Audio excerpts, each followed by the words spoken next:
श्री राधे श्याम। हम अभी तक श्री मीराबाई जी और श्री निवृत्तिनाथ जी की चर्चा देख रहे थे। उसमें श्री डाकोरनाथ जी की महिमा क्या थी और क्या लीला रही थी डाकोर नाथ जी की, जो इतना बड़ा धाम बना, इतनी बड़ी लीला चली।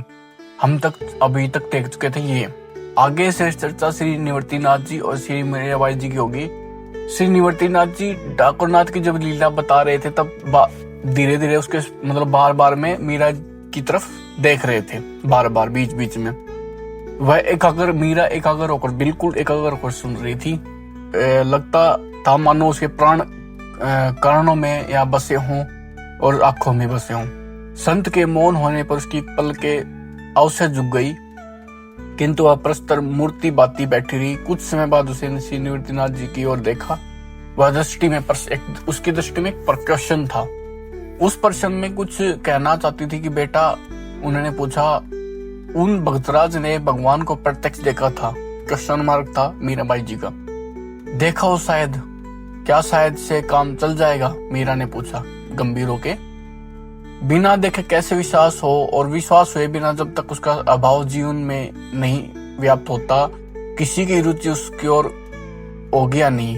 श्रद्धा और विश्वास भक्ति के माता पिता हैं और बेटी हैं, और ज्ञान वैराग्य पुत्र हैं। बिना विश्वास के उसका जन्म ही नहीं होगा। ये महाराज जी ने बोला। मैंने भी सुना है महाराज जी की भक्ति प्रियो माधव है। केवल यह सब सुन लेने मात्र से ही तो विश्वास नहीं हो जाता। विश्वास तो ठोस धरातल पर चाहिए। यदि कहूं कि विश्वास होता नहीं बल्कि कराया जाता है महाराज, हमारे पास इन इंद्रियों को छोड़कर क्या है जिससे हम उसे झुक सके, छू सके? हमारे जोशी जी कहते हैं कि वह इंद्रियातीत है। ऐसे में बताइए महाराज, कैसे क्या हो? भगवान है यह कहने मात्र से कैसे काम चलेगा? फिर जो ऐसा कहते हैं उन्होंने स्वयं भी तो नहीं देखा, नहीं अनुभव किया, तो उनकी बात कितनी अविश्वसनीय कही जा सकती है? महाराज जी बोलते, गणित पढ़ती हो बेटी? Question mark. हाँ महाराज जी, जोशी जी पढ़ाते हैं। केवल ब्याज ही ज्ञात हो और मूलधन कितना है यह पता न हो तो कैसे मालूम किया जा सकता है? मूलधन मान लिया जाता है महाराज प्रश्न हल करने पर, असली मूलधन निकल आता है। यही तुम्हारे प्रश्न का उत्तर है बेटी। संतोष नहीं हुआ भगवान?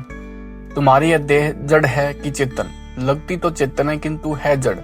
मैंने एक मरे हुए सांप को देखा था, ज्यों का त्यों होने पर भी वह हिलता डुलता ना जीभ चला रहा था।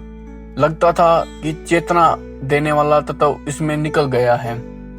वह जो चेतन तत्व है वही ईश्वर है, वही निर्गुण सगुण है, निर्गुण रूप से एवं विश्व में व्याप्त है। सगुण रूप से भक्तों का अंतर्धान करता है एवं दुष्टों का संहार और सृष्टि में मर्यादा का रक्षण करता है। यही सगुण ईश्वर दर्शन देता है, निर्गुण रूप से अनुभव किया जा सकता है। चेतना ही ईश्वर है। अभी कुछ समय पूर्व तुमने कहा है कि देह के पात्र में डलकर वह वैसा ही जान पड़ता है। शेष चर्चा आगे। श्री राधे श्याम।